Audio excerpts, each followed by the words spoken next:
A better covenant with better promises. 19. Bendiciones hermanos y hermanas de habla hispana, soy Diana Canadi, saludos desde San Luis, Missouri. Es una alegría para mí hablarles lo que dice la Biblia acerca de los últimos tiempos. Espero que esta lección sea de inspiración y motivación para su vida, a fin de que usted como hijo de Dios, madure espiritualmente y sea de bendición en su casa, su iglesia y comunidad. Oremos. Padre del cielo, te pido humildemente en el nombre de Jesús, que toques con tu Espíritu Santo el corazón de mis oyentes, y que ellos puedan prepararse y mantenerse firmes en estos tiempos duros y difíciles del fin. Amén. Un mejor pacto con mejores promesas. El acontecimiento más importante de la historia es la muerte de Jesucristo. Él vino a morir como un sacrificio por el pecado para mostrarnos su amor, y para enseñarnos a amarse los unos a los otros. Su resurrección es prueba de que su sacrificio fue efectivo. La noche anterior a la crucifixión de Jesús, mientras cenaba con sus seguidores, sus 12 apóstoles, les ofreció el pan y vino que simbolizan su cuerpo y su sangre. Jesús tomó el pan y dando gracias, repartió a sus discípulos, diciendo: Este es mi cuerpo que será entregado por vosotros para el perdón de los pecados, háganlo ustedes esto en memoria de mí. Lucas 22:19. Y tomando la copa, y habiendo dado gracias, les compartió, diciendo: Bebed de ella todos, porque esta es la sangre del nuevo pacto, que por muchos será derramada para remisión de los pecados. Mateo 26 del 27 al 28. Cuando dijo que su cuerpo sería entregado y que su sangre derramada, los apóstoles no entendieron que él se iba a entregar a sí mismo como sacrificio por el pecado y que sería crucificado al día siguiente. Recién lo comprendieron lo que él les dijo cuando resucitó de los muertos.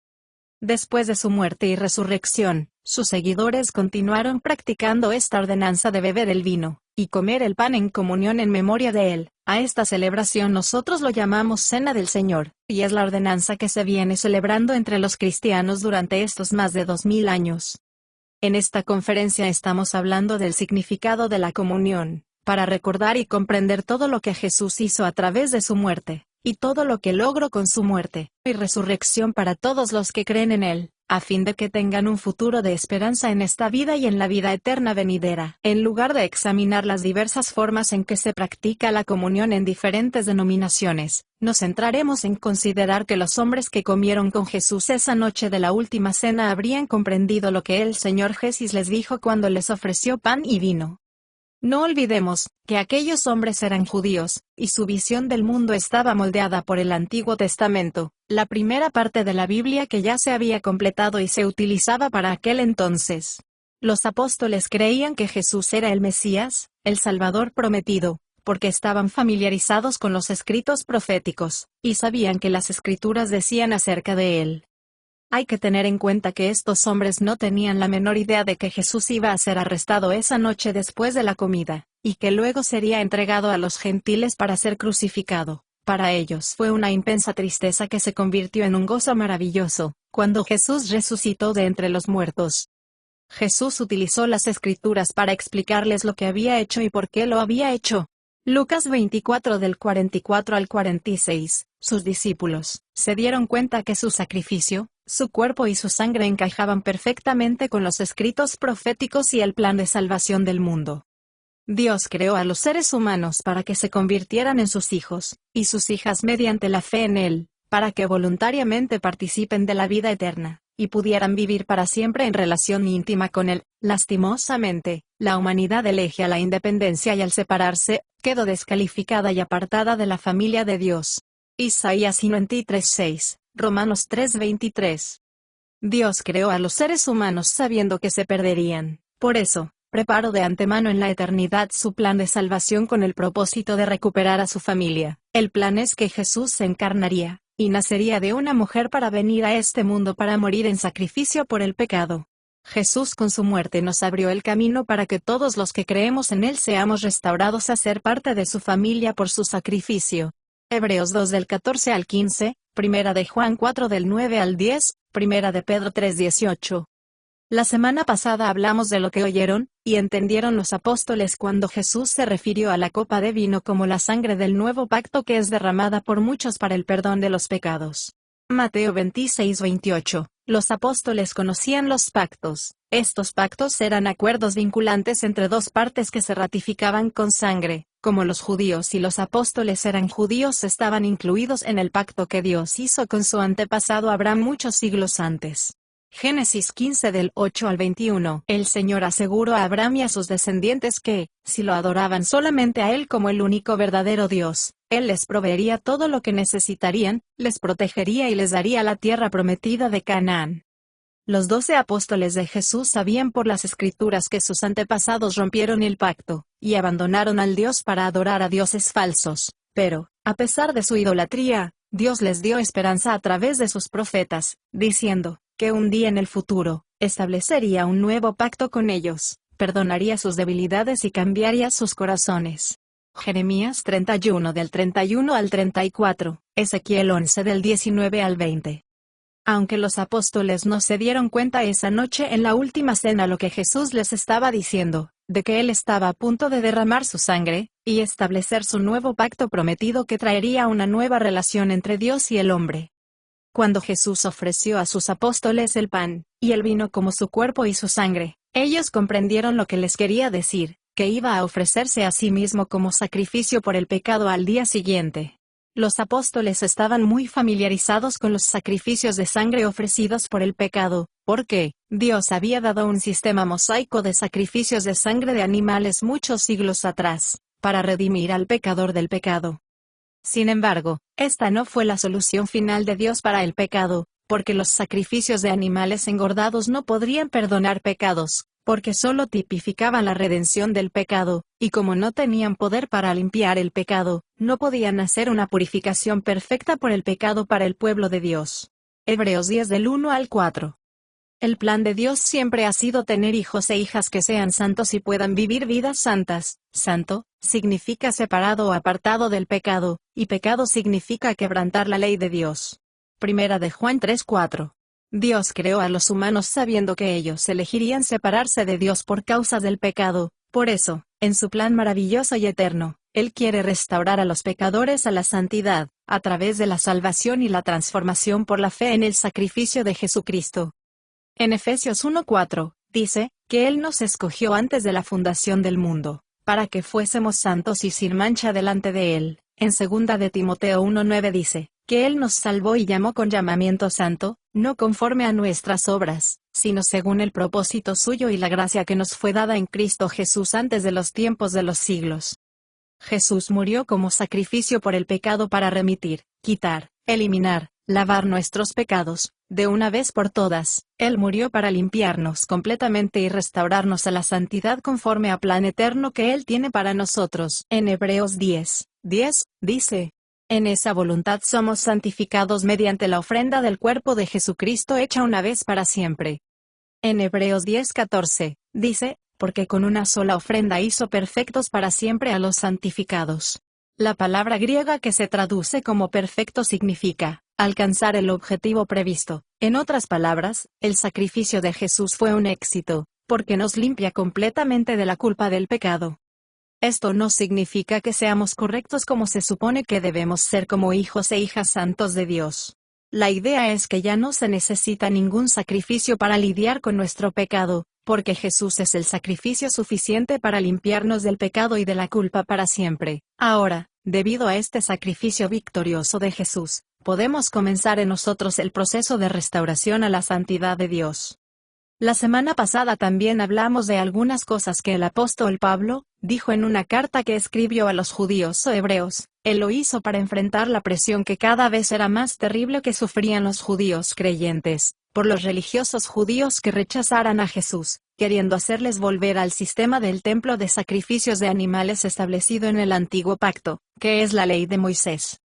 Pablo explicó a los cristianos hebreos muchas razones por las que Jesús y su sacrificio era mejor que los antiguos del sistema de sacrificios de animales, diciéndoles en Hebreos 8:6, que ahora tanto mejor ministerio es el suyo, cuanto es mediador de un mejor pacto, establecido sobre mejores promesas. La palabra griega que se traduce como garantía, significa intermediario, conciliador, reconciliar, significa volver a ser amigos. Jesús murió como el sacrificio supremo por el pecado para reconciliar a los hombres y a las mujeres pecadoras con Dios. Su sacrificio exitoso es la garantía de que hemos sido reconciliados y restaurados para Dios. En Colosenses 1 del 19 al 21, dice, por cuanto agradó al Padre que en él habitase toda plenitud, y por medio de él reconciliar consigo todas las cosas, así las que están en la tierra como las que están en los cielos, haciendo la paz mediante la sangre de su cruz, y a vosotros también, que erais en otro tiempo extraños y enemigos en vuestra mente, haciendo malas obras, ahora os ha reconciliado.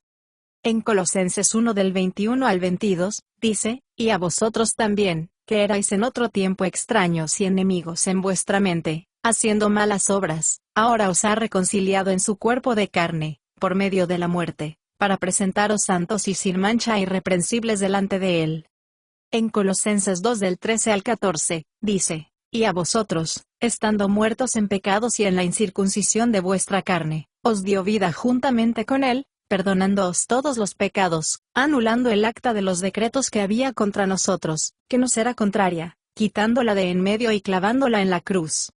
Por eso, es fundamental comprender el plan eterno de salvación para la humanidad, entender lo que Jesús hizo a través de su muerte, nos acerca a ser parte de su familia, y con los hijos e hijas que la Biblia declara que Dios desea tener. Génesis 1:27, dice, que Dios creó al hombre a su imagen y semejanza, varón y hembra los creó.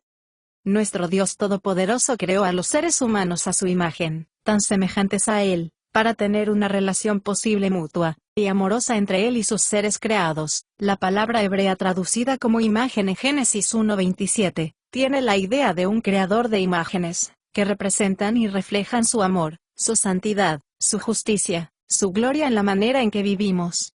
El Señor nos creó con la capacidad de recibir su vida y espíritu eterno en nosotros. Él entrara en nuestro ser para luego nosotros reflejarlo al mundo que nos rodea, que antes era prácticamente imposible. La muerte de Jesús fue un sacrificio por el pecado, y sirvió para eliminar la culpa del pecado en nosotros, y para abrirnos el camino para que Él mismo habite en nosotros por medio de su Espíritu Santo. Bajo el antiguo pacto, Dios habitaba con el pueblo de Israel, y ocasionalmente manifestaba su presencia visiblemente en el tabernáculo. Éxodo 19 del 16 al 20, Éxodo 40 del 34 al 38. Sin embargo, el plan de Dios siempre fue morar en su pueblo, en nuestros cuerpos que son llamados templo o morada de Dios. Primera de Corintios 6 del 19 al 20. En la última cena, gran parte de lo que Jesús dijo a sus hombres tenía como objetivo prepararlos para su regreso al cielo. Sin embargo, Él aseguró que no los dejaría huérfanos, que Él y Dios Padre estarían siempre con ellos porque les enviaría al Espíritu Santo. Juan 14:17, mediante su muerte al día siguiente, Jesús abrió el camino para que Dios habite en ellos. Pablo describió el nuevo pacto, la nueva relación que Jesús estableció entre Dios y el hombre, el cual es un mejor pacto, basado en mejores promesas. Hebreos 8:6. Pablo citó las mejores promesas fundamentándose en la profecía del profeta Jeremías, 600 años antes de que Jesús viniera a este mundo. Jeremías 31 del 31 al 34. En Hebreos 8 del 10 al 12, dice, por lo cual, este es el pacto que haré con la casa de Israel, después de aquellos días, dice el Señor. Pondré mis leyes en la mente de ellos, y sobre su corazón las escribiré, y seré a ellos por Dios, y ellos me serán a mí por pueblo, y ninguno enseñará a su prójimo, ni ninguno a su hermano, diciendo, conoce al Señor, porque todos me conocerán, desde el menor hasta el mayor de ellos, porque seré propicio a sus injusticias, y nunca más me acordaré de sus pecados y de sus iniquidades. El profeta hizo 4 declaraciones diciendo que el nuevo pacto es mejor. Pondré mis leyes en sus mentes y en sus corazones, yo seré su Dios, todos me conocerán y yo olvidaré sus pecados. Las 3 primeras promesas no habrían sido posibles sin la cuarta, que es la muerte de Jesús. Dios pone sus leyes en nuestra mente y las escribe en nuestros corazones. El antiguo pacto no pudo hacer eso, era una ley externa, muerta, que solo servía para controlar el comportamiento humano, mientras que el nuevo pacto convierte la ley externa en una vida interior. ¿Por qué? Hemos sido purificados por la sangre del Cordero de Dios, y ahora, Dios mismo habita en nosotros. El Espíritu de Dios que mora en nosotros ilumina nuestra mente, y nos ayuda a comprender la ley de Dios. Él nos da el poder para vivir una vida que agrada al Padre como reflejo de que mora en nosotros. Dios está obrando en nosotros, dándonos el poder de hacer y obedecer lo que a Dios le agrada. Filipenses 2:13. Él será nuestro Dios y nosotros seremos su pueblo. La liberación de la culpa del pecado desaparece por la presencia del Espíritu Santo que mora en nosotros. Por eso nosotros tenemos acceso cercano y personal a su trono. Bajo el antiguo pacto, solo el sumo sacerdote de Israel podía entrar al lugar santísimo, donde se manifestaba la presencia de Dios, una vez al año, pero ahora cada creyente tiene acceso directo a Dios, en todo momento, a través de Jesús y gracias a su nombre. En Efesios 3:12, dice, gracias a Cristo y a nuestra fe, en Él, tenemos seguridad y acceso con confianza por medio de la fe en Él. En Hebreos 4:16, dice, acerquémonos, pues, confiadamente al trono de la gracia, para alcanzar misericordia y hallar gracia para el oportuno socorro. Todos debemos reconocer que la principal bendición del nuevo pacto es la comunión directa con Dios y enseñanza directa del Espíritu Santo. Bajo el antiguo pacto, los sacerdotes se acercaban a Dios en nombre del pueblo. Los sacerdotes eran quienes tenían acceso a las Escrituras y las interpretaban para la gente. Todos debemos saber lo que significa hablar a la gente acerca de Jesús. Aunque todo el mundo ha escuchado de Jesús, no conoce quién realmente es Él. Por eso no entiende que en Cristo los creyentes tienen acceso directo hasta la presencia de Dios. Efesios 1:18. El antiguo pacto no era luz de Dios, era la promesa que reflejaba la luz de Dios, que, a través de los siglos, sería revelada gradualmente en Cristo y su plan eterno de redención, porque Jesús es la revelación más clara de Dios sobre sí mismo y su plan. Hebreos 1 del 1 al 3. Los misterios como la encarnación de Jesús, su sufrimiento por el pecado, su venida, la venida del Espíritu Santo y su morada en el Antiguo Testamento, eran tipos y sombras que se cumplirían con la venida de Jesucristo. Primera de Pedro 1 del 10 al 12.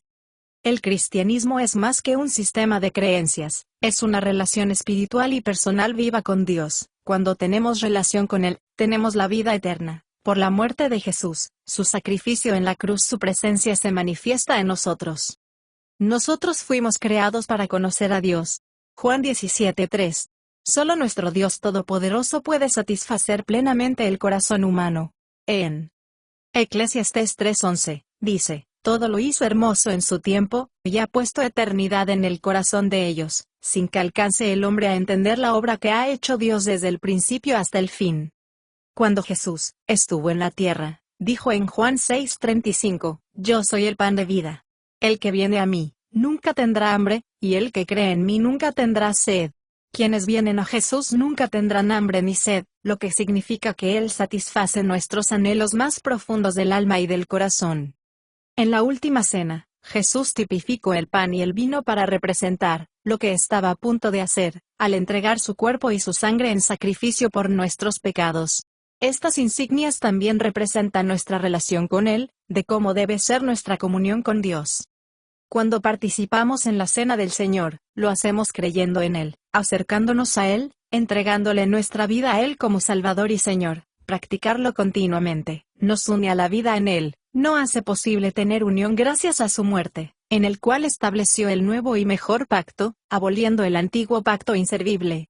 Más información a continuación, la semana que viene. Bendiciones.